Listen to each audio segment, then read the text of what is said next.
Hello दोस्तों, मैं प्रदीप शुक्ला आपका एसटीडी अड्डा में बहुत बहुत स्वागत करता हूं। उम्मीद करते हैं आप अच्छे होंगे, स्वस्थ होंगे और आपकी तैयारी, आपकी पढ़ाई बहुत ही बेहतरीन तरीके से चल रही होगी। आज मैं आपके लिए परसेंटेज की ये 8वीं क्लास लेकर के हाजिर हूं। आज भी हम लोग परसेंटेज से रिलेटेड कुछ नए कॉन्सेप्ट सीखने वाले हैं। ठीक है, जो कॉन्सेप्ट हम सीखेंगे वो हम सीखेंगे क्वेश्चन के द्वारा। ठीक है, तो चलिए आज की क्लास को स्टार्ट करते हैं क्वेश्चन के साथ में। और इसके पहले की क्लासों को अगर अभी तक आपने नहीं पढ़ा तो ज़रूर पढ़ लीजिए। उनमें भी हमने उन सारी क्लासों में हम लोगों ने कुछ हर एक क्लास में नए कॉन्सेप्ट को सीखा है। परसेंटेज के परसेंटेज एक आपका बहुत कह सकते हैं कि एक मास्टर की होता है सारे बाकी सारे जितने आपके टॉपिक्स बचते हैं उनका। ठीक है ना, तो एक मास्टर की का काम करता है परसेंटेज टॉपिक। इसलिए परसेंटेज टॉपिक मतलब पूरा क्लियर करना बहुत जरूरी है। ठीक है, अगर परसेंटेज आपका सही से पूरा क्लियर है तो बहुत सारे टॉपिक ऐसे आएंगे जिनके क्वेश्चनों को आप चुटकियों में उड़ाएंगे। ठीक है, तो चलिए आज की क्लास को स्टार्ट करते हैं कुछ नए कॉन्सेप्ट के साथ में। और जो हम कॉन्सेप्ट सीखेंगे वो क्वेश्चन के द्वारा सीखेंगे। तो चलिए स्टार्ट करते हैं आज की क्लास को। और आज की क्लास का पहला क्वेश्चन है आपके सामने। आज क्लास का पहला क्वेश्चन है कि the population of A town is 8500 if it increased by 20% in the first year and by 25% in the second year, then what will be its population after 2 years? किसी शहर की जनसंख्या 8500 है, इसमें प्रथम वर्ष में 20% वृद्धि हो तथा द्वितीय वर्ष में 25% वृद्धि हो तो 2 वर्ष बाद इसकी जनसंख्या क्या होगी? 15,500 होगी, 12,725 होगी कि 12,750 होगी कि 13,250 होगी? बताइए भाई, ए बी सी और डी में से कौन सा आपका सही आंसर होगा? तो जिन लोगों को चीजें आती है वो इसका आंसर दें। जिनको ऐसे क्वेश्चन करना नहीं आता है उनको मैं बताऊंगा कैसे करना है। लेकिन बहुत लोग ऐसे जिनको आता है कि हाँ हमें कैसे करना है इन क्वेश्चनों को, तो जरा बताएं इसका आंसर क्या होगा? ए बी सी और डी में से कौन सा सही आंसर हो जाएगा? तो यहां पर देखो वृद्धि हो रही है हर वर्ष में कितनी, पहले फर्स्ट ईयर में कितनी वृद्धि हुई? 20% की। सेकेंड ईयर में कितनी वृद्धि हुई आपकी? 25% की। तो अगर मैं कहूं कि इट्स पॉपुलेशन आफ्टर 2 ईयर्स, अगर मैं बात करूं इट्स पॉपुलेशन, अगर मैं बात करूं कि its population after 2 year, population its population after 2 year कितनी हो जाएगी?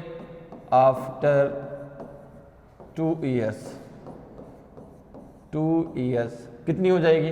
तो आपने कहा कि देखो पहले साल, अब बढ़ किस में रही है पॉपुलेशन कितनी है? पॉपुलेशन उस शहर की कितनी है? 8500 है। पहले साल कितनी बढ़ी? पहले साल बढ़ी 20%। ठीक है ना, तो 20% तो हम परसेंटेज में बेस क्या मानते हैं? 100 को। तो ये हो जाएगा आपका 120 अपॉन 100। ठीक है ना, दूसरे वर्ष कितना बढ़ेगी? 25%। तो ये हो जाएगा आपका 125 अपॉन 100। ठीक है ना, आपको पता है कि अगर वृद्धि हो रही है, इंक्रीज हो रहा है तो उसमें हम प्लस कर देते हैं।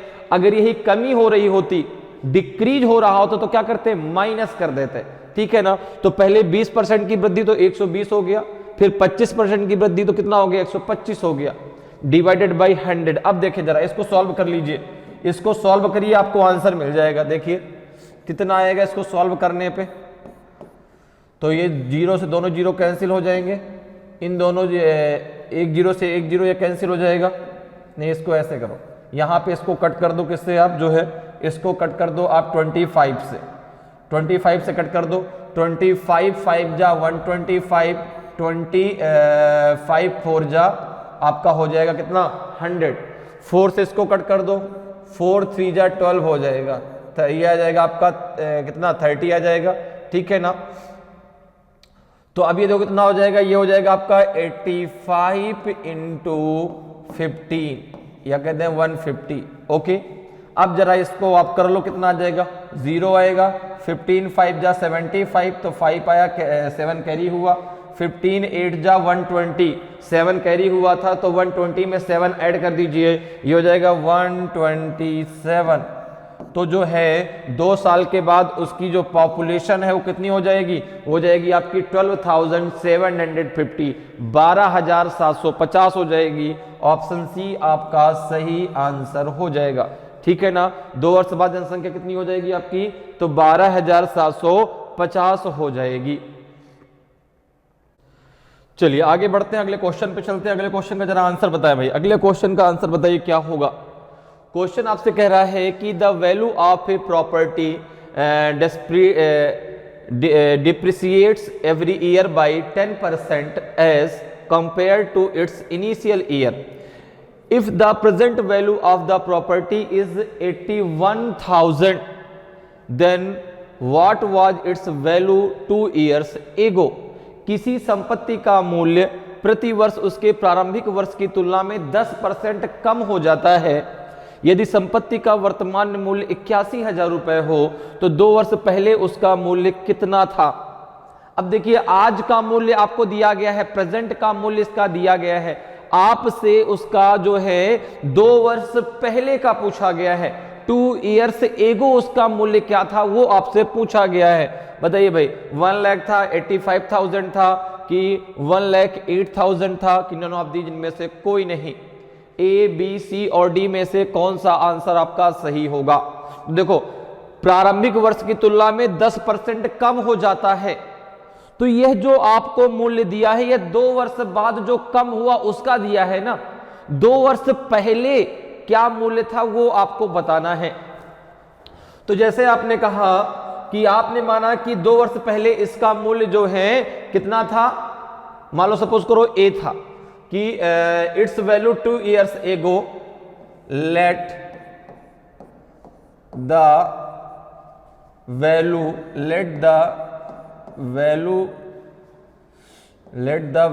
of a property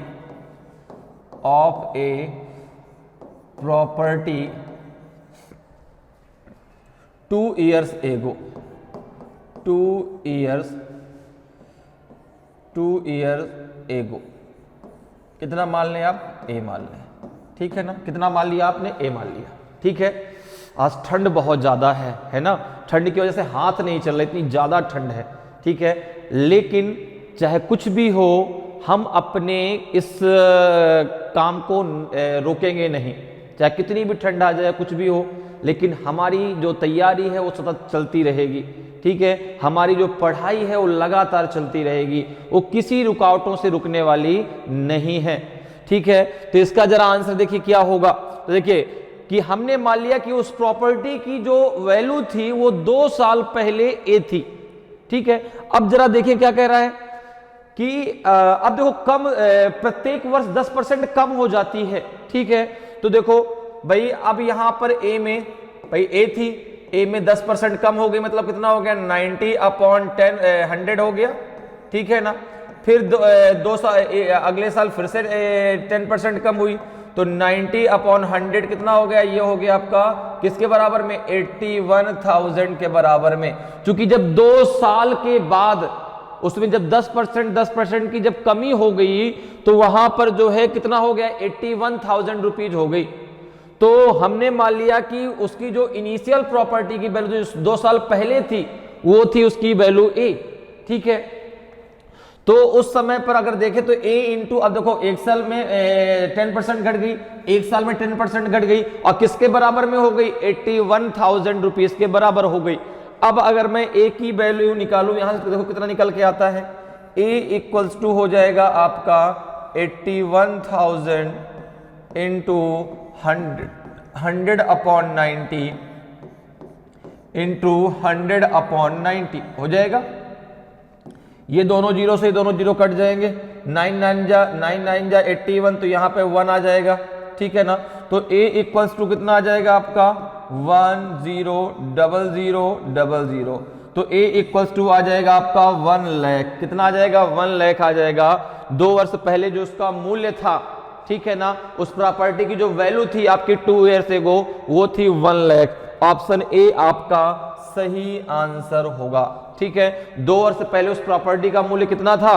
आपका 1 लाख था। हर साल जो है पहले साल 10% घट गई, फिर अगले साल 10% घट गई, तो अब उसका मूल्य 81,000 हो गया, 81,000 रुपए हो गया। तो 2 साल के पहले उसका मूल्य 1 लाख रुपए था। तो ऑप्शन ए आपका सही आंसर हो जाएगा। क्लियर है? चलिए आगे बढ़ते हैं, अगले क्वेश्चन पे चलते हैं। अगले क्वेश्चन का आंसर बताएं भाई, अगले क्वेश्चन का आंसर बताएं। Every year there is an increase of 10% children in a village.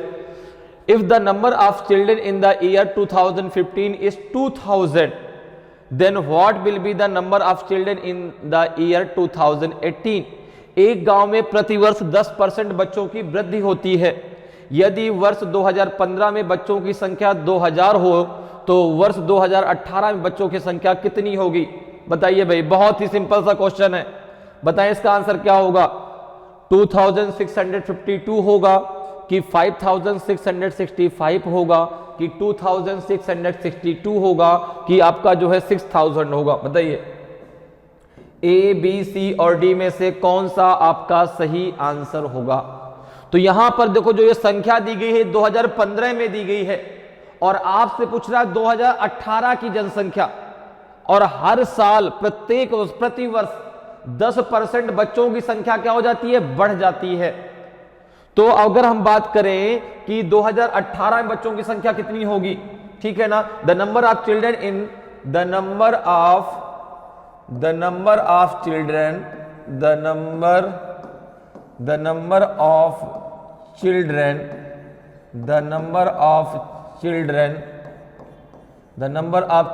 in the year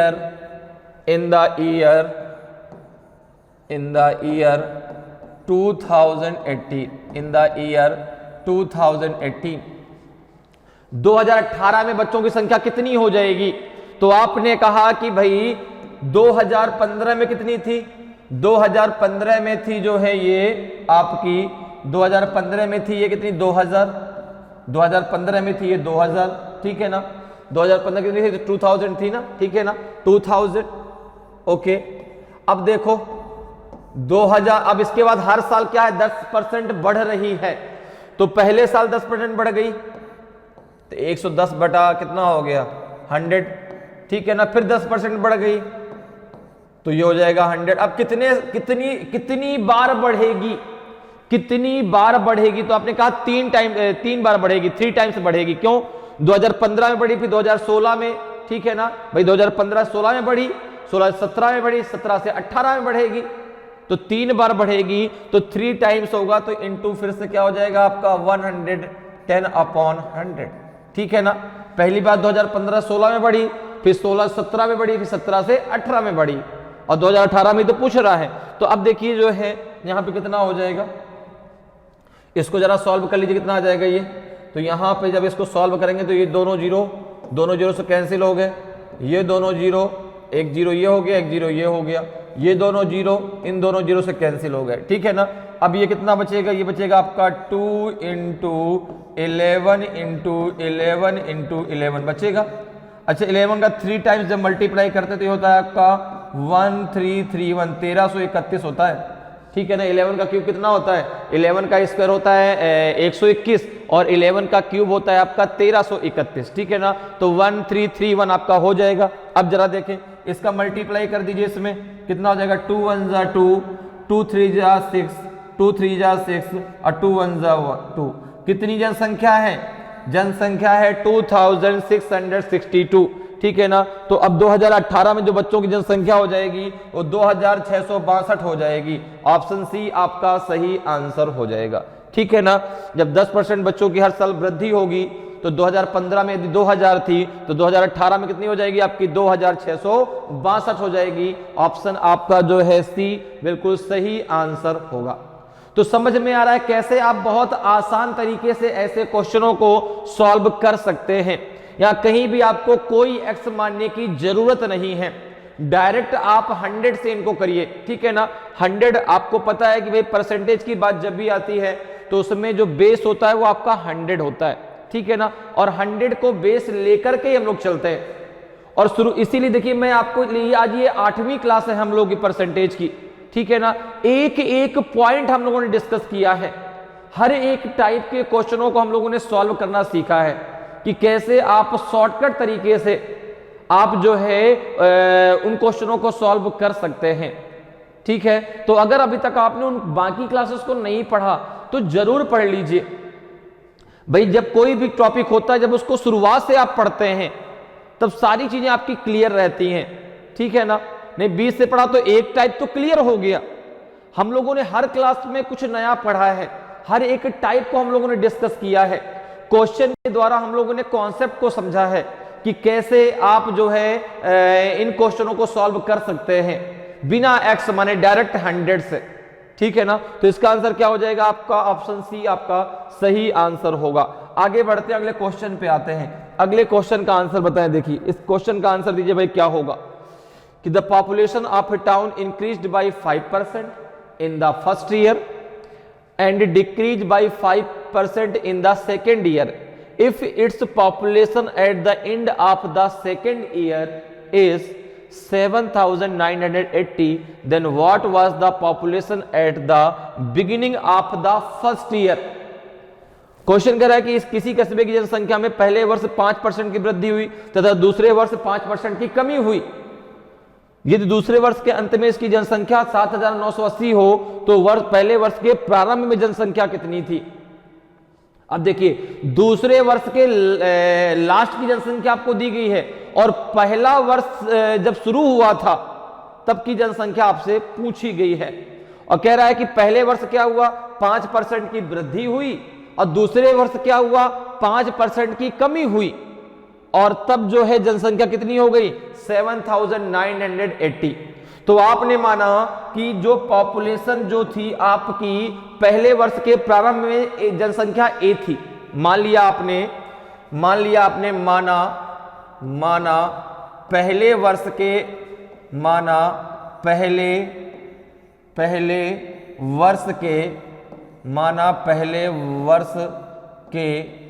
प्रारंभ में पहले वर्ष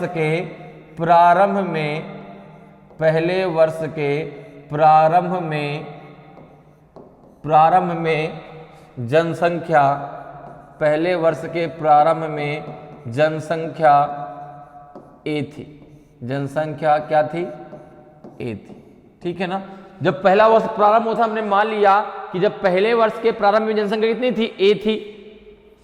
तो अब देखो जब ए थी तो ए में क्या हुआ, ए में जो है पहले क्या हुआ, ए में पहले 5% की वृद्धि हुई तो ए 105/100 हो गया, 5% की वृद्धि हो गई। फिर क्या हुआ, फिर अगले साल 5% की कमी हुई तो 95/100। अब ये जनसंख्या कितनी हो गई, अब ये जनसंख्या थी 7,980, ठीक है ना। 7,980 थी, 5% कम तो 100 - 5, ठीक है ना। 5% ज्यादा तो 100 + 5। सारा कुछ काम आपको 100 को बेस मान के करना है, ठीक है ना। अगर इंक्रीज हो रहा है तो प्लस, अगर डिक्रीज हो रहा है तो माइनस, ठीक है। अब जरा देखें कितना आ जाएगा ये, तो अब इसको जरा सॉल्व कर लीजिए, कितना आ जाएगा, ए इक्वल्स टू कितना हो जाएगा, ए इक्वल्स टू हो जाएगा आपका 7980 × 100 × 100 हो जाएगा, अपॉन हो जाएगा आपका जो है 105 × 95। अब जरा इसको किससे कट करेंगे, 7 से। 7 15 जा 105, 7 1 जा 7, 7 1 जा 7, 7 4 जा 28, ये हो जाएगा 1140। 15 से कट जाएगा क्या, 15 8 जा 120 होता है, तो 15 7 जा जरा 1140 में 15 से जरा भाग दीजिए कितनी बार जाता है, तो 15 7 जा 105, 14 - 5 तो 9 आ जाएगा, ये 76 टाइम जाएगा। जब 15 से आप इसको कट करेंगे कितनी बार जाएगा, ये जाएगा आपका 76 टाइम, 76 आ जाएगा। ठीक है ना। अब जरा देखो, इसको आप किससे 19 से कर दो, 19 5 जा 95 और 19 4 जा आपका होता है 76, 5 2 जा 10, ठीक है ना। कितना आ जाएगा, a इक्वल्स टू आ जाएगा आपका 4 इंटू 100 इंटू 20, तो 24 जा 80 हो जाएगा, ये हो जाएगा आपका 8000, कितना हो जाएगा 8000, तो a इक्वल्स टू हो जाएगा आपका 8000। अर्थात जो है वर्ष के प्रारंभ में जो आपके जो है कस्बे की जनसंख्या थी वो 8000 थी, तो ऑप्शन बी आपका सही आंसर होगा, ऑप्शन बी आपका सही आंसर होगा। बहुत ही आसान तरीका है इन क्वेश्चनों को करने का, ठीक है ना। तो जब भी ऐसे क्वेश्चन आपके एग्जाम में आते हैं, आप जो है वहां पे 100 बेस मान के, भाई पहले 5% बढ़ गई तो आपने कहा 105, ठीक है ना। फिर क्या हुआ, फिर 5% घट गई तो आपने कहा 95/100, क्योंकि 100 - 5 हो जाएगा, ठीक है ना। अब वो कितनी हो गई, 7980 हो गई, तो वर्ष के प्रारंभ में कितनी थी, 8000 थी। क्लियर है। ए आपने क्या माना था, वर्ष के प्रारंभ में जो है जनसंख्या मानी थी, ठीक है, उस कस्बे की जनसंख्या मानी थी आपने ए। क्लियर, तो ऑप्शन बी आपका सही आंसर हो जाएगा। आगे बढ़ते हैं, अगले क्वेश्चन पे आते हैं। अगले क्वेश्चन का आंसर बताएं, अगले क्वेश्चन का आंसर बताएं कि the cost of a house is 5 lakh rupees and it's value depreciates by 10% every year. In how many years will its value become 3,64,500 rupees? एक मकान का मूल्य 5 लाख रुपए है तथा इसके मूल्य में 10% प्रतिवर्ष कमी आती है। कितने वर्ष में इसका मूल्य 3,64,500 रुपए हो जाएगा? अब आपसे समय पूछा गया है, ठीक है ना। अभी तक आपको समय दिया गया था कि भाई प्रतिवर्ष इतना हो रहा है, इतना घट रहा है, इतना बढ़ रहा है, तो जनसंख्या कितनी होगी। अब आपसे पूछा जा रहा है कि पहले 5 लाख जनसंख्या थी, अब 10% जो है प्रतिवर्ष क्या हो रही, कमी आ रही है, और इसका जो मूल्य है, इसका जो वैल्यू कितनी हो जाएगी, 3,64,500 कितने वर्ष में हो जाएगी। अब आपको यहां पे समय बताना है, 7 ईयर में हो जाएगी, 2 ईयर में हो जाएगी, 3 ईयर में हो जाएगी, कि नन ऑफ दीज, इनमें से कोई नहीं। तो यहां पर देखिए, आपने मान लिया कि जो है इसका मूल्य इतना कितने वर्ष में हो जाएगा, ठीक है ना, ए वर्ष में हो जाएगा, ठीक है ना। तो आपने मान लिया कि इसका मूल्य कितने वर्ष में हो जाएगा, तो आपने कहा कि इसका जो मूल्य है 3,64,500 रुपीज, ये हो जाएगा आपका ए ईयर में, ठीक है ना, ए ईयर में हो जाएगा, आपने मान लिया, ठीक है ना, ए ईयर में हो जाएगा, ठीक है। अब देखो क्या कह रहा है, प्रतिवर्ष कितने की कमी हो रही है, 10% की प्रतिवर्ष कमी हो रही है, किसमें, तो आपने कहा 5 लाख में, 5 लाख में, ठीक है ना, 5 जो है 5 लाख में आपकी 10% की कमी हो गई, कितना हो गया आपका, ये हो गया 90/100। अब हमको ये नहीं पता कि कितने वर्ष में होगा, तो यहां पे हमने क्या लगा दिया, ए इक्वल्स टू कितना हो गया आपका जो है, ये हो जाएगा आपका कितना, ये होना है आपकी वैल्यू 3,64,500, ठीक है ना। इतनी हमको वैल्यू चाहिए, कितने साल में ये होगी, हमने मान लिया कितनी वैल्यू, ए वर्ष में हो जाएगी, ठीक है ना। तो भाई यहां पर देखो प्रतिवर्ष कितने की कमी हो रही, 10% कितना हो जाएगा, 90/100।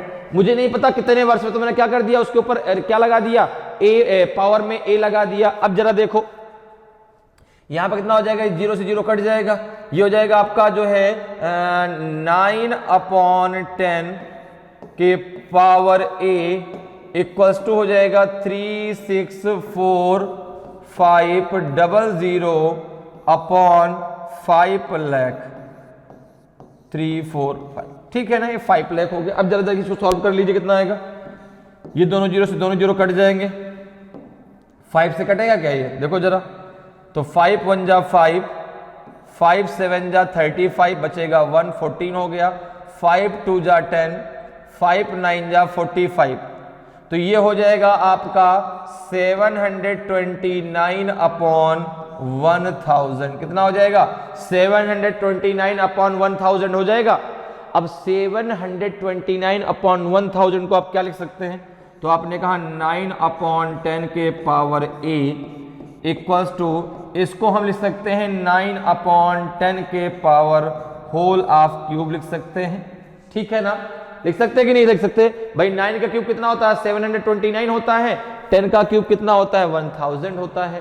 तो आपका क्या हो जाएगा? 9 अपॉन 10 का होल ऑफ क्यूब हो जाएगा। अब इधर दोनों के बेस बराबर हैं, दोनों के बेस जब बराबर हैं, देखो यहाँ भी 9 अपॉन 10 है, यहाँ भी 9 अपॉन 10 है, तो इसको आप लिख सकते हैं a इक्वल्स टू 3, अर्थात 3 वर्ष में जो है 3 वर्ष के बाद इसका मूल्य 3,64,500 रुपीज हो जाएगा। तो ऑप्शन सी आपका सही आंसर होगा। ठीक है ना, पहले इस प्रॉपर्टी का मूल्य कितना था?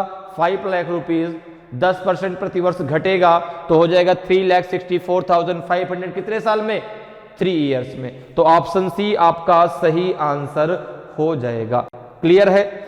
आगे बढ़ते हैं, अगले क्वेश्चन पे आते हैं। अगले क्वेश्चन का आंसर बताएं भाई, अगले क्वेश्चन का आंसर बताएं। The cost of a new cycle is 25,000 rupees.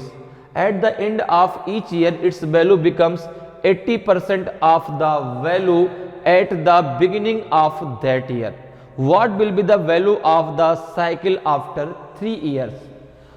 एक नई साइकिल का मूल्य 25,000 रुपए है। प्रत्येक वर्ष के अंत में इसका मूल्य उस वर्ष के प्रारंभ के मूल्य का 80% रह जाता है। 3 वर्ष बाद साइकिल का मूल्य क्या होगा? बताइए भाई। 13,500 होगा, 12,800 होगा, 14,000 रुपए होगा कि 21,800 रुपए होगा? ए, बी, सी और डी में से कौन सा आपका सही आंसर होगा? जल्दी से मुझे बताइए। बहुत ही बढ़िया क्वेश्चन है। साइकिल का मूल्य, साइकिल बहुत महंगी है भाई, 25,000 रुपए की है। ठीक है ना, अगर प्रत्येक वर्ष के अंत में, प्रत्येक वर्ष के अंत में इसका जो मूल्य है वो उस वर्ष के आरंभ के मूल्य का 80% रह जाता है। तो आप बताना है कि भाई 3 वर्ष बाद साइकिल का मूल्य क्या होगा? बताइए जल्दी से भाई। देखिए क्वेश्चन कह रहा है आपसे कि the cost of a new cycle is ₹25,000। At the end of each year it's value becomes 80% of the value at the beginning of that year. What will be the value of the cycle after 3 years? एक नई cycle का मूल्य 25,000 रुपए है। प्रत्येक वर्ष के अंत में इसका मूल्य उस वर्ष के आरंभ के मूल्य का 80% रह जाता है। ठीक है ना, तो 3 वर्ष बाद साइकिल का मूल्य क्या होगा? 13,500 होगा, 12,800 होगा कि 14,000 होगा कि आपका जो है 21,800 होगा? बताइए भाई, ए, बी, सी और डी में से कौन सा आपका सही आंसर होगा? तो साइकिल का जो मूल्य है वो उस वर्ष के आरंभ के मूल्य का 80% रह जाता है। तो 80% क्या हो जाता है? घट जाता है। ठीक है ना, तो यहां पर देखो अगर हम बात करें तो भाई बचा कितना उसके पास? 20% बच गया। ठीक है ना, तो अभी हर साल उसका 80% क्या हो जा रहा है?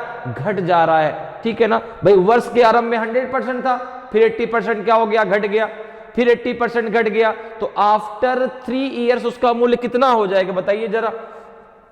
तो अगर मैं बात करूं कि after 3 years, after 3 years cycle price कितना होगा? आफ्टर 3 इयर्स साइकिल प्राइस कितना हो जाएगा जरा बताएं। तो आपने कहा कि यहां पे जो है अभी था कितना? अभी था इसका कितना है आपका? 25,000। करंट में है 25,000। ओके, 80% आपका रह जाएगा फर्स्ट ईयर में। अगले साल फिर से 80% रह गया, फिर से आपका 80% रह गया। ठीक है ना, अगले साल फिर से आपका 80% क्या हो गया? रह गया। ठीक है ना, 80% रह जाता है। तो भाई यहां पर देखो यह 80% क्या हो रहा है? घट रहा है ना। ठीक है ना, तो कितना मूल्य बचेगा जरा देखें, इसको सॉल्व कर लें कितना हो जाएगा ये। तो देखो यहां से दोनों जीरो ये कट गए, दोनों जीरो यहां से कट जाएंगे। ठीक है ना, ये दोनों जीरो कट जाएंगे, ये दोनों जीरो यहां से कट कर दो, ये दोनों जीरो कट कर दो, एक जीरो यहां से ले लो, एक जीरो यहां से ले लो, कितना हो जाएगा ये?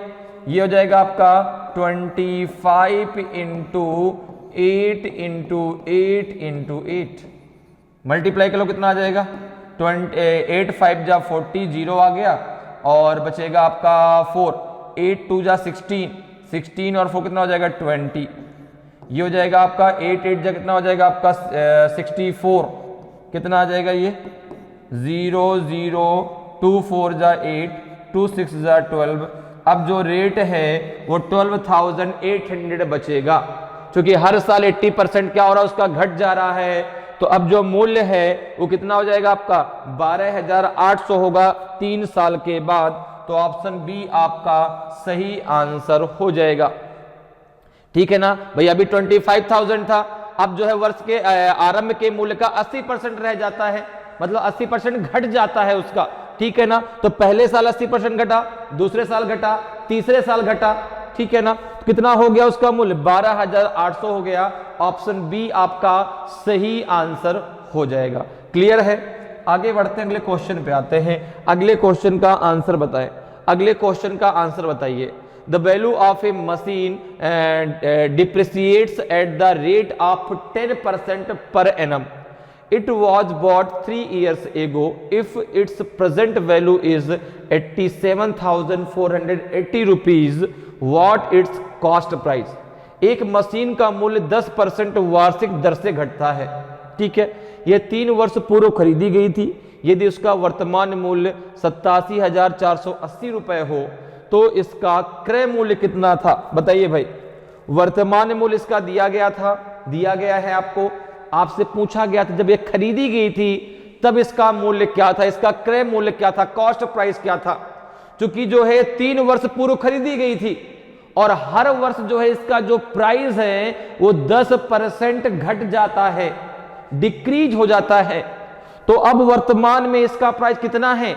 87,480 रुपीज है। तो हमने माना let the cost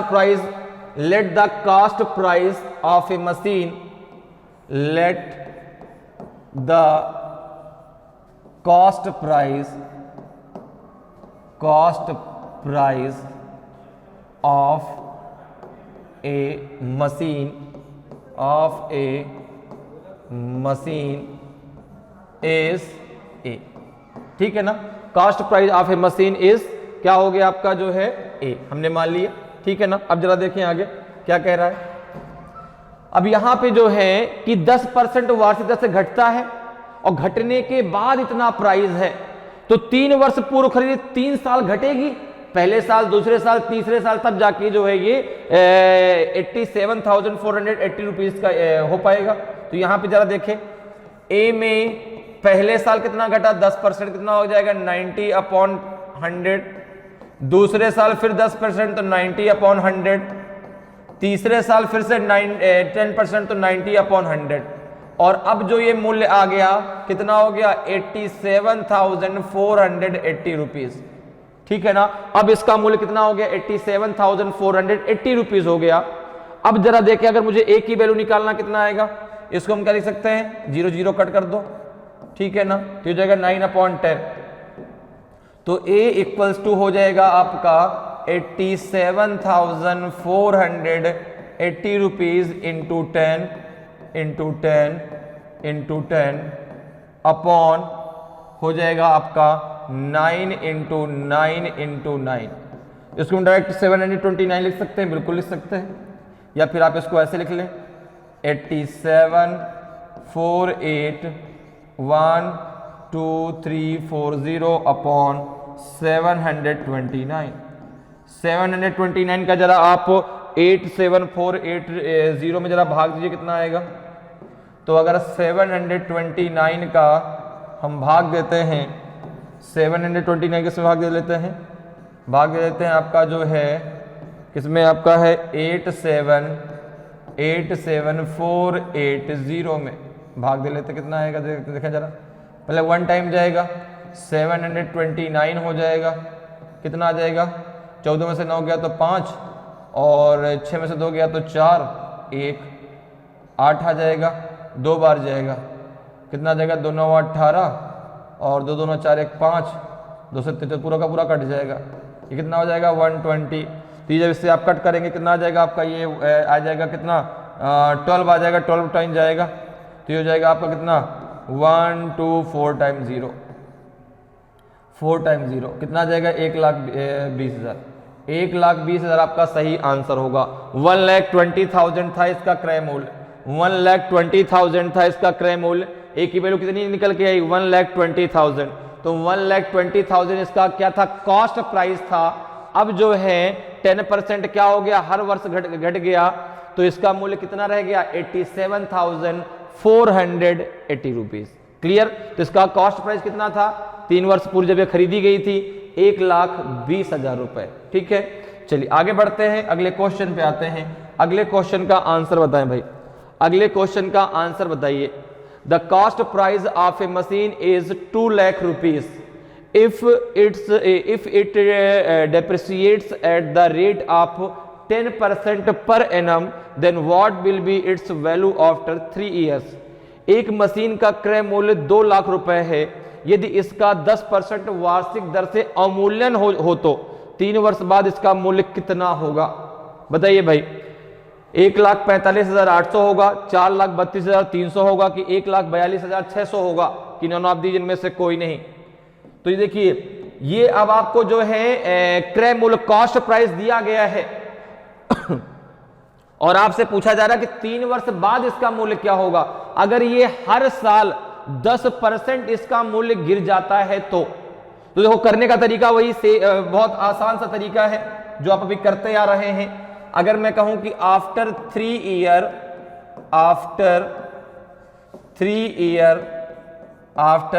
year cost price, after 3 year नहीं, कॉस्ट प्राइस तो दिया गया है। After 3 year value of a machine, after 3 year value of a machine,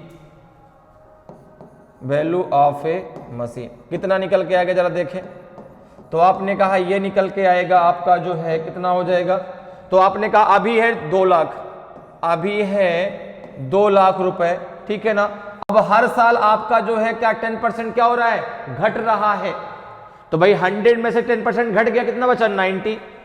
तो पहले साल 90/100, अगले साल फिर 90/100 और अगले साल फिर से 90/100। इसको सॉल्व कर लो, आपका आंसर आ जाएगा। देखिए जरा कितना आएगा, इसको जरा सॉल्व कर लीजिए भाई। दोनों जीरो से दोनों जीरो कट गए, ये दोनों जीरो से ये दोनों जीरो चले गए, ये दोनों जीरो से जो है आपका एक जीरो यहां चला गया, एक जीरो यहां चला गया। ये हो जाएगा आपका कितना 2 × 729 एक जीरो, ये आ जाएगा, ठीक है ना। 9 का 3 टाइम में मल्टीप्लाई के लिए कितना आ जाएगा आपका 729। अच्छा एक जीरो और बढ़ेगा क्योंकि यहाँ का जीरो भी तो है ना। अब इसका जरा कर लो, कितना आ जाएगा, मल्टीप्लाई करो, कितना आ जाएगा 2 0 0 2 0 0 2 9 ज़ा 18, बचेगा 1, 2 2 ज़ा 4 और 1 हो जाएगा 5, 2 7 ज़ा 14। ये आ जाएगा आपका 1,45,800, 1,45,800। तो ऑप्शन ए आपका सही आंसर होगा। 1,45,800 रुपीज आपका सही आंसर आएगा। इसका मूल्य कितना है 1,45,800 रुपीज। क्लियर है। तो अभी 2 लाख था, लेकिन हर साल जो है जब 10% घट रहा है तो उसका जो मूल्य है 3 वर्ष के बाद वो बचेगा आपका 1,45,800 रुपीज। क्लियर। आगे बढ़ते हैं, अगले क्वेश्चन पे आते हैं। अगले क्वेश्चन का आंसर बताएं भाई, अगले क्वेश्चन का आंसर बताइए। At the end of every year the number of frogs in a pond increased by 10%। Okay, in the beginning of the year 2012, ठीक है, there were 2,14,000 frog in the pond. What will be the number of frog in the pond at the end of the year 2014? वर्ष के प्रत्येक वर्ष के अंत में एक तालाब में मेढकों की संख्या में 10% की वृद्धि होती है। वर्ष के आरंभ में 2012 में तालाब में 2,14,000 मेढक थे। वर्ष 2014 के अंत में तालाब में मेढकों की संख्या क्या होगी? बताइए भाई, ए, बी, सी और डी में से कौन सा आपका सही आंसर होगा? 3,84,335 होगी कि 2,84,834 होगी, कि 2,84,836 होगी, कि नन ऑफ दीज इनमें से कोई नहीं।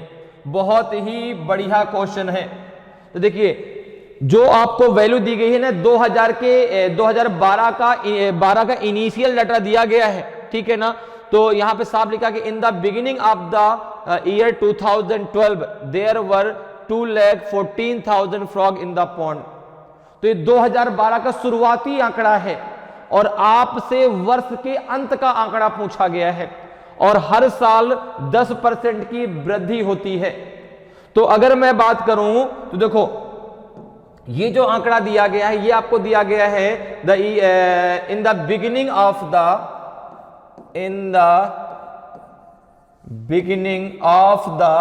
ठीक है ना, इन the beginning of the year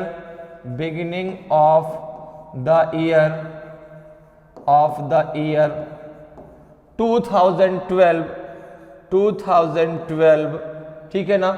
there were कितने फ्रॉग थे? 2,14,000 फ्रॉग। इस लाइन को बहुत अच्छे से समझ लीजिएगा, ठीक है ना, ताकि करने में क्वेश्चन को सॉल्व करने में आप गलती ना करें। क्योंकि अगर इस लाइन को आपने सही से नहीं समझा, ठीक है ना, तो आप गलती कर देंगे क्वेश्चन का आंसर देने में 100%। क्योंकि यहां पे जो डाटा दिया गया था वो आपको 2012 का शुरुआती आंकड़ा दिया गया है और आपसे जो पूछा गया है वो वर्ष के अंत का पूछा गया है। तो सबसे पहले 2012 के अंत का निकालेंगे, फिर 2013 के अंत का निकालेंगे और फिर 2014 के अंत का निकालेंगे। ध्यान से मेरी बात समझिएगा। आप क्या करेंगे, डायरेक्ट 2000 आपने कहा 2012 दिया गया है, 2014 का निकालना है, 2 बार मल्टीप्लाई कर दो आंसर आ जाएगा। गलत हो जाएगा आंसर। इसलिए मैंने कहा इस लाइन को बहुत ध्यान से पढ़ लीजिए, ठीक है ना। ये आपको दिया गया है बिगिनिंग का आंकड़ा 2012 के और आपसे जो पूछा गया है वो वर्ष के अंत का आंकड़ा पूछा गया है। तो आपको 3 टाइम्स वहां मल्टीप्लाई करना पड़ेगा, ठीक है ना। तो अगर मैं कहूं कि 2014 के एंड में क्या होगा, ठीक है ना, 2014 के एंड में क्या होगा, तो आपने कहा ये हो जाएगा आपका कितना है 21,400 दिया गया है, ठीक है ना, ठीक है। 2 लाख आपका 14,000 दिया गया है। फर्स्ट ईयर में आपका 10% बढ़ गया, ठीक है, फिर से आपका 10% बढ़ गया, फिर से आपका 10% बढ़ गया। क्योंकि ये बिगिनिंग का आंकड़ा था, लास्ट पहले आपका कब बढ़ा 2012 के लास्ट में, 2013 के लास्ट में, 2014 के लास्ट में, ठीक है ना। अब इसको सॉल्व कीजिए, आपका आंसर आ जाएगा। देखिए कितना आएगा आंसर, जरा सॉल्व करिए भाई। ये दोनों जीरो से दोनों जीरो कट गए, ठीक है ना, इन दोनों जीरो से ये दोनों जीरो कट गए, ये दोनों जीरो से ये दोनों जीरो कट गए, तो जीरो तो सारे खत्म हो गए। ये बचेगा आपका 214 इंटू 11 इंटू 11 इंटू 11। अब इसका जरा मल्टीप्लाई कर लो भाई, कितना आएगा 11 4 जा 44, ठीक है ना, 11 4 जा 44, कितना बचेगा 4, ठीक है, 4 आपका बचेगा और 11 1 जा 11, 11 4 कितना हो जाएगा 15, बचेगा 1, 11 2 जा 22, 22 और 1 हो जाएगा 23। फिर 11 का मल्टीप्लाई कर दो, एक 11 का मल्टीप्लाई हो चुका, ठीक है ना, दूसरे 11 का जरा मल्टीप्लाई करो, इसमें कितना आएगा, ये हो जाएगा आपका 11 4 जा 44, 11 4 जा 44, 4 कैरी हुआ, 11 5 जा 55 और 4 कितना हो जाएगा 59, तो 5 कैरी हुआ, 11 3 जा 33, 33 और 5 हो जाएगा 38, 3 कैरी हुआ, 11 2 जा 22 और 3 हो जाएगा 25। 11 का फिर से मल्टीप्लाई कर लो, कितना आ जाएगा देखो जरा, 11 4 जा 44, 4 कैरी हुआ, 11 9 जा 99, 99 और 4 कितना हो जाएगा आपका 103, तो 103 में 3 आपका आ गया, 10 कैरी हो गया, 11 8 जा 88, 88 और 10 कितना हो जाएगा 98, तो 98 में 8 आपका कैरी, 8 आपने रख दिया और 9 आपका कैरी हो गया, 11 5 जा 55, 55 और 9 कितना हो जाएगा 64, 64 में 4 आप करके 6 कैरी हो गया, 11 टू जा 22 और 6 कितना हो जाएगा आपका, 6 हो जाएगा आपका 28। तो ये आपका आंसर आ जाएगा 284834, 284834 ऑप्शन बी आपका सही आंसर हो जाएगा। 2,84,834 फ्रॉग हो जाएंगे अब आपके जो है तालाब में। क्लियर है, समझ में बात आई? ठीक है, तो जल्दबाजी में आपको क्वेश्चन को गलत नहीं करना है, ठीक है ना। बहुत लोग क्या करेंगे, भाई 2012 दिया है, 2014 पूछा गया है, सर हमें तो पता है कैसे करना है, ये लीजिए तुरंत आंसर आ गया, लेकिन आंसर गलत हो जाएगा, ठीक है ना। तो क्वेश्चन को पहले ध्यान से पढ़ लीजिए कि क्वेश्चन आपसे पूछ क्या रहा है, ठीक है ना। ऐसा नहीं कि नहीं बहुत ज्यादा उसमें आगे कि नहीं यार हम तो आ रहा हम तो कर लेंगे, तो ऐसा ना हो कि एक छोटा सा क्वेश्चन जो कि आपका सही होना चाहिए वो गलत हो जाए, ठीक है। तो इसलिए क्वेश्चन को बहुत ध्यान से पढ़ के आपको आंसर देना है। तो इसका आंसर क्या हो जाएगा, ऑप्शन बी आपका सही आंसर होगा। आगे बढ़ते हैं, अगले क्वेश्चन पे आते हैं। अगले क्वेश्चन का आंसर बताएं भाई, अगले क्वेश्चन का आंसर बताइए कि if each side of a square is increased bye 30%, what will be the percent increase in its area. किसी वर्ग की प्रत्येक भुजा में 30% वृद्धि करने पर इसके क्षेत्रफल में कितने प्रतिशत वृद्धि होगी, बताइए। 66% होगी कि 84% होगी कि 69% होगी कि 90% होगी। तो यहां पे देखो, इसको करने के मैं दो तरीके आपको बताता हूं। एक तो ए बी रूल है जहां से आप डायरेक्ट कर सकते हैं, और एक आप जो है 100 मान के भी कर सकते हैं। कैसे, देखो जरा, आपको पता है कि स्क्वायर का एरिया क्या होता है, ठीक है ना। अगर मैं बात करूं कि स्क्वायर का एरिया क्या होता है, स्क्वायर के एरिया की अगर मैं बात करूं, स्क्वायर का एरिया क्या होता है, तो आप बोलेंगे स्क्वायर का एरिया होता है आपका भुजा का स्क्वायर था साइड का स्क्वायर, साइड का स्क्वायर होता है, ठीक है ना। अब देखो, अगर मैंने मान लिया कि जो स्क्वायर की साइड है, ठीक है ना, स्क्वायर की साइड है वो 100 है, स्क्वायर की साइड अगर 100 है तो स्क्वायर का एरिया कितना हो जाएगा, तो आपने कहा स्क्वायर का एरिया हो जाएगा 100 इंटू 100, कितना हो जाएगा आपका 10,000 हो जाएगा, ठीक है ना। 100 इंटू कितना हो जाएगा 10,000 हो जाएगा। क्लियर है। अब जरा देखें, अब उसने कहा कि 30% की वृद्धि हो गई, तो अब जो है अब कितना साइड उसकी क्या हो जाएगी, अब उसकी साइड क्या हो जाएगी, तो आपने कहा अब उसकी साइड हो जाएगी 130, तो उसका एरिया क्या हो जाएगा, अब उसका एरिया क्या हो जाएगा, आपने कहा 130 इंटू 130 कितना हो जाएगा आपका ये 16900 हो जाएगा। कितने का डिफरेंस आया एरिया में, कितने का डिफरेंस आया जरा देखें, कितने का डिफरेंस आया, तो आपने कहा ये हो गया 1600 था कितना 10,000, कितने का फर्क पड़ा, आपने कहा 6900 का डिफरेंस आ गया। तो परसेंट कितने परसेंट का डिफरेंस आएगा जरा देखें, कितने, अब ये ज्यादा हो गया ना, 6900 ज्यादा हो गया, तो कितना परसेंट अधिक हुआ जरा देखें, तो आपने कहा 69 जो 100 बढ़ा है वह किसके सापेक्ष में बढ़ा है, 10,000 के सापेक्ष में बढ़ा है, इंटू 100 आ जाएगा, क्योंकि उसका परसेंटेज निकालना है, तो 0 से दोनों 0 कट जाएंगे, 0 से दोनों 0 कट जाएंगे, कितना आ जाएगा आपका 69% आ जाएगा, 69% आपका आ जाएगा। तो ऑप्शन सी आपका सही आंसर होगा, ऑप्शन सी आपका सही आंसर हो जाएगा। ठीक है भाई, पहले हमने स्क्वायर का एरिया क्या होता है आपको पता है, साइड का स्क्वायर होता है, भुजा का स्क्वायर होता है। आपने पहले साइड 100 मानी तो एरिया कितना निकल के आया 10,000। अब उसमें 30% की वृद्धि हो गई तो उसकी साइड हो गई 130, तो अब एरिया क्या हो जाएगा आपका, हो जाएगा आपका 16,900, अर्थात 6900 का क्या हो गया, वो बढ़ गया। ठीक है ना, तो कितने परसेंट बढ़ गया, 69% बढ़ गया।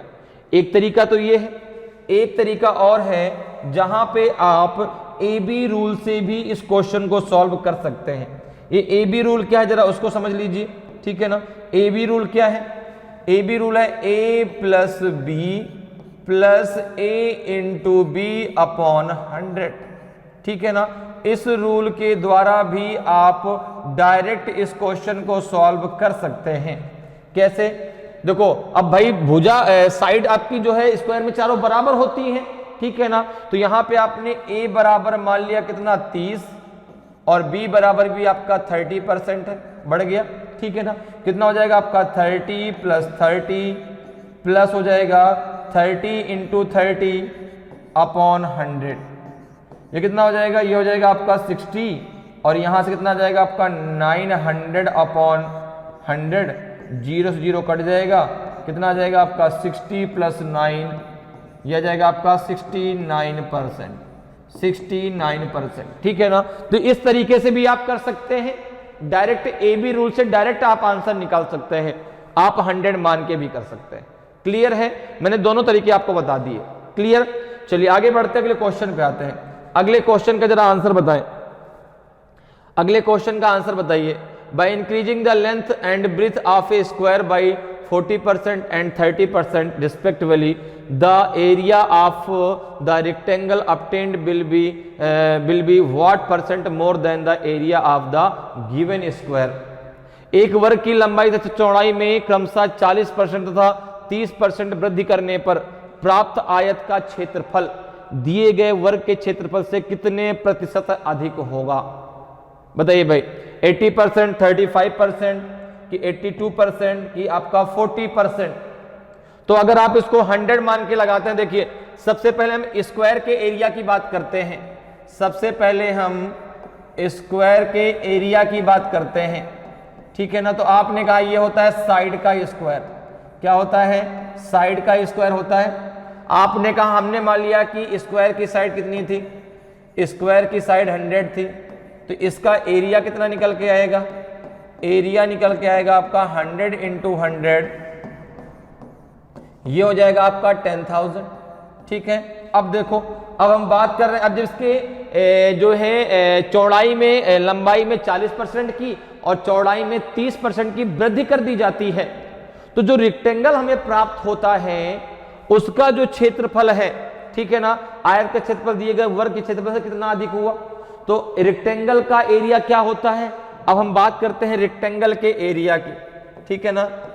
अब हम बात करते हैं रेक्टेंगल के एरिया की, तो रेक्टेंगल का जो एरिया है वो होता है आपका लेंथ इंटू ब्रेथ, क्या होता है, लेंथ इंटू ब्रेथ होता है, ठीक है ना, लेंथ इंटू ब्रेथ, ठीक है। अब जरा देखें, अगर मैं यहां पर बात करूं कि अब लेंथ कितनी हो गई, तो आपने कहा अब लेंथ हो गई जो है 140, ब्रीथ कितनी हो गई, ब्रीथ हो गई आपकी 130, तो इसका एरिया कितना हो जाएगा, इसका एरिया कितना हो जाएगा 140 × 130, 140 × 130 कितना हो जाएगा, जरा देखो भाई, 0 0 13 4 जा 52, 5 आपका कैरी हुआ, 13 1 जा 13, 13 5 कितना हो जाएगा आपका 80, ये हो जाएगा आपका 18,200। अब देखो कितने का डिफरेंस आया, कितना ज्यादा हुआ, तो आपने कहा कि स्क्वायर का एरिया था 10,000, रेक्टेंगल का एरिया निकल के आया 18,200, तो कितना ज्यादा है, जरा देखिए कितने का डिफरेंस है। तो आपने कहा जो डिफरेंस आया वो आया आपका 18200 है, वो था आपका भाई 10,000, तो ये 8200 का डिफरेंस आ गया, कितने के कितने के सापेक्ष आया, तो आपने कहा अगर परसेंटेज की बात करें तो 8200 का जो डिफरेंस आया है वो आपका 10,000 के सापेक्ष आया है, इनटू हो जाएगा 100, ठीक है, 0 से दोनों 0 कट गए, ये दोनों 0 से ये दोनों 0 कट गए, 82% आपका सही आंसर हो जाएगा। 82% अधिक है उसका क्षेत्रफल स्क्वायर के क्षेत्रफल से, तो ऑप्शन सी आपका सही आंसर हो जाएगा। आप डायरेक्ट इसको जो है ए बी रूल से भी लगा सकते हैं, डायरेक्ट आप ए बी रूल से भी लगा सकते हैं, ठीक है ना। 40 + 30 कितना हो जाएगा आपका जो है 70 हो जाएगा, 40 × 30 अपॉन 100 12 बचेगा, 70 + 12 कितना हो जाएगा आपका 82% आ जाएगा। तो डायरेक्ट आप ए बी रूल से भी लगा सकते हैं, ठीक है ना, आप इस प्रकार से भी लगा सकते हैं, क्लियर है। तो आंसर हो जाएगा ऑप्शन सी, 82% ज्यादा है रेक्टेंगल का एरिया स्क्वायर के एरिया से। आगे बढ़ते हैं, अगले क्वेश्चन पे आते हैं, अगले क्वेश्चन का जरा आंसर बताएं, अगले क्वेश्चन का आंसर बताएं भाई। If the length of a rectangle is increased by 15% and the breadth is decrease by 15%, by what percent will its area decrease. एक आयत की लंबाई में 15% की वृद्धि करने तथा चौड़ाई में 15% की कमी करने पर इसके क्षेत्रफल में कितने प्रतिशत कमी आएगी। तो देखिए जरा, अब आपको यहां पे डायरेक्ट ए बी रूल लगा देना चाहिए डायरेक्ट, ठीक है ना। अब आपको पता है कि ए बी रूल क्या होता है, ए plus B plus A into B upon 100। आपको पता है कि अगर बढ़ रहा है तो उसकी वैल्यू को प्लस में लेना है, अगर घट रहा है तो उसकी वैल्यू को हमें माइनस में लेना है। तो ये कितना हो जाएगा, देखो a बराबर दिया है 15% बढ़ रहा है तो प्लस का 15 हो गया, b बराबर होगा 15% घट रहा है तो माइनस का 15 हो गया, ठीक है ना भाई। पहले 15% क्या होता है, इंक्रीज हो रहा है, लेंथ इंक्रीज हो रही है, ब्रीज 15% घट रही है, तो b इक्वल टू हमने ले लिया माइनस का 15।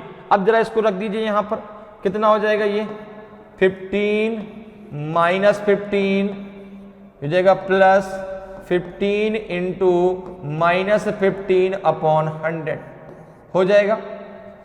ये दोनों आपस में कैंसिल हो जाएंगे, ये कितना बचेगा माइनस का 225 अपॉन 100, ये कितना हो जाएगा, ये हो जाएगा आपका माइनस का 2.25%। अब देखो ये रिजल्ट आपका माइनस में आया, ये रिजल्ट आपका माइनस में आया तो माइनस मतलब कमी। अब कितने प्रतिशत कमी आएगी ये पहले से पूछा भी जा रहा है आपसे, ठीक है ना। तो यहां पे क्या आंसर आ जाएगा 2.25% आएगा। ऑप्शन डी आपका सही आंसर होगा, नन ऑफ दिस, ठीक है ना। तो कितने प्रतिशत कमी आएगी, 2.25% की कमी आएगी। कितने परसेंट की कमी आएगी, 2.25% की कमी आ जाएगी, ठीक है ना। अगर रिजल्ट आपका प्लस में आता तो क्या होता, वृद्धि होती। अगर रिजल्ट आपका माइनस में आएगा तो क्या हो जाएगी, कमी हो जाएगी। क्लियर है, चलिए आगे बढ़ते हैं, अगले क्वेश्चन पे आते हैं। अगले क्वेश्चन का जरा आंसर बताएं भाई, अगले क्वेश्चन का आंसर बताइए कि if the radius of a circle is increased bye 50%, what will be the percentage increase in its area. किसी वृत्त की त्रिज्या में 50% की वृद्धि होने पर इसके क्षेत्रफल में कितने प्रतिशत की वृद्धि होगी। अब देखिए आपको पता है कि जो सर्कल का एरिया है, सर्कल के एरिया की बात करें, अगर मैं बात करूं कि area of circle, area of circle, तो आप कहेंगे ये होता है आपका जो है पाई आर स्क्वायर होता है। अब देखो तो यहां पे हम डायरेक्ट ए बी रूल लगा सकते हैं, क्योंकि 50% की वृद्धि होने पर तो आर स्क्वायर 50 इंटू 50 होगा, ठीक है ना। तो यहां पे हम कह सकते हैं कि a बराबर कितना होगा, a बराबर 50 और b बराबर भी कितना हो जाएगा आपका 50 हो जाएगा, ठीक है ना। तो यहां पर जरा देखें कितना हो जाएगा ये, अगर हम यहां पे ए बी रूल लगा देते हैं तो कितना हो जाएगा, a plus B plus A into B upon 100। अब वृद्धि हो रही है, दोनों वैल्यू प्लस की है, तो यहां पे हो जाएगा आपका जो है ये 50 प्लस 50 प्लस 50 इंटू 50 अपॉन 100 हो जाएगा, ठीक है ना। इन दोनों जीरो से दोनों जीरो कैंसिल हो जाएंगे, ये कितना बचेगा आपका, ये बचेगा आपका 100 प्लस हो जाएगा 25, तो ये हो जाएगा आपका 125%। कितना हो जाएगा, 125% आपका सही आंसर हो जाएगा, ठीक है ना। 125% आपका सही आंसर हो जाएगा, ऑप्शन बी आपका सही आंसर होगा, ठीक है ना। कितना हो जाएगा 125%। क्लियर है, चलिए आगे बढ़ते हैं, अगले क्वेश्चन पे चलते हैं। अगले क्वेश्चन की तरह आंसर बताएं भाई, अगले क्वेश्चन का आंसर बताएं। If the radius of A sphere is decreased bye 50%, by what percent will its surface area decrease. किसी गोले की त्रिज्या में 50% की कमी होने पर इसके पृष्ठ के क्षेत्रफल में कितने प्रतिशत कमी होगी, बताइए भाई। 20% की कि 80% की कि जो है 65% की, नन ऑफ दीज, इनमें से कोई नहीं। तो बताइए भाई कौन सा सही आंसर होगा, ए होगा कि बी होगा कि सी होगा कि डी होगा, कौन सा आपका सही आंसर होगा। तो देखिए गोले की त्रिज्या कितनी दी गई है 50%, क्या हो रहा है 50% की कमी हो रही है, ठीक है ना। तो जो स्फीयर की रेडियस है, गोले की रेडियस, गोले की त्रिज्या कितनी दी गई है, तो गोले की जो त्रिज्या है वो दी गई, वो आपकी है r, ठीक है। अच्छा, गोले का आपका पृष्ठ का क्षेत्रफल कितना होता है, ठीक है ना। तो गोले का पृष्ठ का क्षेत्रफल, गोले का पृष्ठ का क्षेत्रफल कितना होता है, आपने कहा होता है 4 पाई r स्क्वायर। अब देखो, अब रेडियस में जो है 50% की कमी हो रही है, तो अब r बराबर कितना हो जाएगा आपका 50। तो अब आप डायरेक्ट यहां पे ए बी रूल लगा के कर सकते हैं, बिल्कुल। देखिए भाई r स्क्वायर है, r में कमी हो रही कितने की 50% की, तो a बराबर कितना हो जाएगा -50 और b बराबर भी क्या हो जाएगा आपका -50, क्योंकि कमी हो रही है। रूल क्या होता है आपको पता है कि a + b + a × b upon 100। तो यहां पे हो जाएगा आपका -50 ये हो जाएगा प्लस -50 × -50 अपॉन हो जाएगा आपका 100। अच्छा, माइनस माइनस का मल्टीप्लाई क्या होता है, माइनस का मल्टीप्लाई क्या होता है, प्लस। माइनस का मल्टीप्लाई क्या होता है, प्लस होता है। तो ये हो जाएगा आपका जो है, ये हो जाएगा आपका कितना, ये हो जाएगा माइनस का 100, ठीक है ना, और ये हो जाएगा प्लस का 25। हो जाएगा, नहीं हो जाएगा भाई, माइनस का मल्टीप्लाई आपका प्लस होता है। ये दोनों जीरो से दोनों जीरो कैंसिल हो जाएंगे, ये प्लस का 25 आएगा, तो ये आ जाएगा माइनस का 75। माइनस का 75 का मतलब हो गया 75% की कमी हो जाएगी, 75% की क्या हो जाएगी, कमी हो जाएगी। तो ऑप्शन डी आपका सही आंसर होगा। कितने प्रतिशत की कमी होगी, 75% की कमी हो जाएगी, ठीक है ना। तो क्या हो जाएगा आपका ऑप्शन डी बिल्कुल सही आंसर हो जाएगा, ठीक है। तो इस प्रकार से आप परसेंटेज क्वेश्चनों को बहुत आसानी से और कम समय में सॉल्व कर सकते हैं। उम्मीद करते हैं कि आज क्लास आपको बहुत अच्छे से समझ में आई होगी। अगर आज की क्लास आपको अच्छी लगी हो, आज का वीडियो आपको अच्छा लगा हो और अभी तक आपने वीडियो को लाइक नहीं किया तो वीडियो को लाइक करें। अगर आप नए हैं और अभी तक आपने चैनल को सब्सक्राइब नहीं किया तो चैनल को सब्सक्राइब जरूर कर ले, ताकि आपको क्लास की जानकारी समय समय मिलती रहे और आपकी तैयारी बेहतरीन तरीके से चलती रहे। तो आज के इतना ही, फिर मिलेंगे। जय हिंद, जय भारत।